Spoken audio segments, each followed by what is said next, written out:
అంటే అన్నా అంటాడు హరీష్ రావు రేవంత్ రెడ్డి అధికారిక కార్యక్రమాలలో తిడతాడు ఎందుకని. ఆయన ఇవాళ మాట్లాడుతుంటే చంద్రశేఖరరావు గారంట తెలంగాణ జాతిపిత అంట. మిత్రులారా, ఇట్లా మాట్లాడితే ఇంకా నేను ఏదో ఒకటి అనకపోతే ఎట్లయితుంది మీరు చెప్పురు. జాతిపిత గురించి మీకు తెలుసు కదా. ఆ జాతిపితకు మందు వాసన పడుతుందా? గుజరాతుల్నే బంధు పెట్టించింది, అవునా? ఆ జాతిపిత గాంధీ ఆశ్రమాలలో ఉన్నాడు, నిరాడంబరంగా ఉన్నాడు. మరి ఈ జాతిపిత వాసన లేకుండా నిద్ర లేస్తాడా?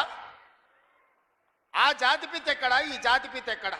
ఆ జాతిపిత ఎక్కడో చిన్న చిన్న దళిత వాడల్లో జీవితం గడిపితే 100 ఎకరాల ఫామ్ హౌజుల్లో ఈ జాతిపిత గారు ఉన్నారు. ఈయన జాతిపిత ఎట్లయితాడని నేను అడుగుతున్నా. అసలు పోల్చుకోవడానికన్నా పొంతన ఉండాలి కదా. పులిని చూసి నక్క వాతలు పెట్టుకుంటే వాతలతోని నక్క పులి అయిపోతుందా? జాతిపిత అంటే ఎవరు? కొండా లక్ష్మణ్ బాబూజీ జాతిపిత. జాతిపిత అంటే ఎవరు? ప్రొఫెసర్ జయశంకర్ జాతిపిత. ఏ పదవి లేకుండా సర్వం త్యాగం చేసి ఈ దేశం కోసము, స్వతంత్రం కోసము, తెలంగాణ రాష్ట్రం కోసం సర్వం దారబోసిన కొండా లక్ష్మణ్ బాపూజీనో ప్రొఫెసర్ జయశంకర్ తెలంగాణకు జాతిపిత అవుతాడు తప్పితే నోరు తెరిస్తే అబద్ధాలు చెప్పేటోడు, తెలంగాణ రాష్ట్రాన్ని దోసుకున్నాడు, 100 ఎకరాల ఫామ్ హౌజులు కట్టుకున్నాడు, 1,00,000 కోట్ల రూపాయలు సంపాదించుకున్నాడు, టీవీలు పేపర్లు పెట్టుకొని అబద్ధాలను విషప్రచారం చేసేటోడు తెలంగాణ జాతిపిత ఎట్లయితాడని తాటి చెట్టులాగా పెరిగినాయని నేను అడుగుతున్నా. ఇవాళ నేను ఇక్కడున్న యువకుల్ని కూడా అడుగుతున్నా, ఎవడయా జాతిపిత తెలంగాణకు? తాగుబోతాడు జాతిపిత అవుతాడా అని నేను అడుగుతున్నా. త్యాగాలు చేసినోడు తెలంగాణకు జాతిపిత అవుతాడా? తాగుబోతాడు తెలంగాణకు జాతిపిత అవుతాడా అని నేను అడుగుతున్నా.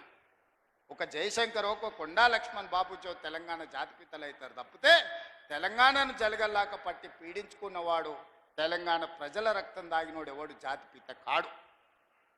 ప్రొఫెసర్ జయశంకర్ గారు ఊరిని రెవెన్యూ విలేజ్ చేయకుండా అవమానించిన చరిత్ర మీదైతే ఆ రెవెన్యూ విలేజ్ చేసిన చరిత్ర మాది. కాళోజీ కళాక్షేత్రాన్ని పూర్తి చేసిన చరిత్ర మీదైతే 10 ఏళ్ళు పడవ పెట్టిన చరిత్ర మీది. అందుకే మిత్రులారా, ఈరోజు తెలంగాణ సమాజం అంతా ఆలోచన చేయాలి. ఆనాడు తెలంగాణ ఉద్యమం చేసినాను, ఉద్యమంలో ముందు భాగాన నిలబడ్డాను. ఒక్కసారి కాదు 2 సార్లు తెలంగాణ రాష్ట్రానికి ముఖ్యమంత్రిగా చేసింది. 10 ఏళ్లలో దాదాపుగా నేను అసెంబ్లీలో మళ్ళీ లెక్కలు చెప్తా. 20 లక్షల కోట్లు చంద్రశేఖరరావు గారి చేతిలోకి వచ్చినాయి. ఈ 20 లక్షల కోట్లు ఎక్కడికి పోయినాయని నేను అడుగుతున్నా. ఇవాళ నేను చెప్పదలుచుకున్న, చంద్రశేఖరరావు గారు చేసిన అప్పుల కోసం నేను కట్టింది 1,53,000 కోట్లు బ్యాంకులకు అసలు మిత్తి పేరు మీద నేను కట్టిన.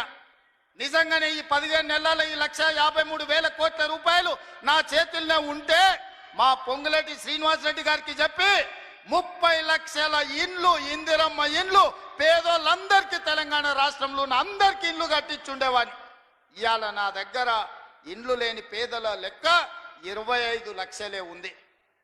ఒక్క సంవత్సరం చంద్రశేఖరరావు గారు చేసిన అప్పులకు తప్పులకు నేను కట్టిన పాయమాల్ 1,53,000 కోట్లు. ఈ 15 నెలల ఈ 1,53,000 కోట్లు నా దగ్గరనే ఉంటే 30 లక్షల పేదోళ్లకు 5 లక్షల లెక్కన ఇందిరమ్మ ఇల్లు కట్టించి రాష్ట్రంలో ఇల్లు లేని పేదోళ్ళు లేకుండా 100% పేదలకు ఇల్లు కట్టించటోని. ఇదే కాదు, 75 లక్షల మంది రైతులకు 2 లక్షల రూపాయల రుణమాఫీ చేసి ఉండేటోని. ఒక్క సంవత్సరమే చంద్రశేఖరరావు చేసిన పాపాలకు నేను కట్టిన పాయమాల్ 1,53,000 కోట్లు. ఇది పాపాల పుట్టలాగా పెరిగిపోతుంది. ఆలోచన చేయండి మిత్రులారా. పాపాల బైరోడు రాష్ట్రాన్ని మొత్తాన్ని కొల్లగొట్టేసి ఈ రోజు పోయి ఫామ్ హౌస్లో రెస్ట్ తీసుకుంటూ వాళ్ళ వంది మాగదులను పంపించి మమ్మల్ని తిట్టిస్తున్నారు. ఇది ఈరోజు తెలంగాణ రాష్ట్రంలో ఉన్న పరిస్థితి. అందుకే మా ఆడబిడ్డల నుంచి మా నిరుద్యోగ యువకుల వరకు, మా రైతుల నుంచి మా కార్మికుల వరకు నేను ఒక్క మాట చెప్పదలుచుకున్నా. ఖచ్చితంగా ఈ రాష్ట్రాన్ని అభివృద్ధి పదం వైపు నడిపించే బాధ్యత మాది. తెలంగాణ రాష్ట్రంలో జరుగుతున్న తప్పులను ఉన్నట్టుగా మీకు వివరిస్తా. లేని అబద్ధాలను నేను చెప్పను. లేని ఆదాయాన్ని అరచేతిలో వైకుంఠం చూపించను. అరచేతిలో బెల్లం పెట్టి మోచేతి నాకండి అనే అబద్ధాలు నేను చెప్పను. ఉన్న లెక్కలన్నీ అసెంబ్లీలో చెప్తా. రాష్ట్రానికి వస్తున్న ఆదాయం ఎంత, ఆ ఆదాయాన్ని ఎలా సంక్షేమానికి అభివృద్ధికి వాడాలో మీ సూచనలు తీసుకొని ముందుకు వెళ్తా. ఇవాళ కష్టం వచ్చినప్పుడు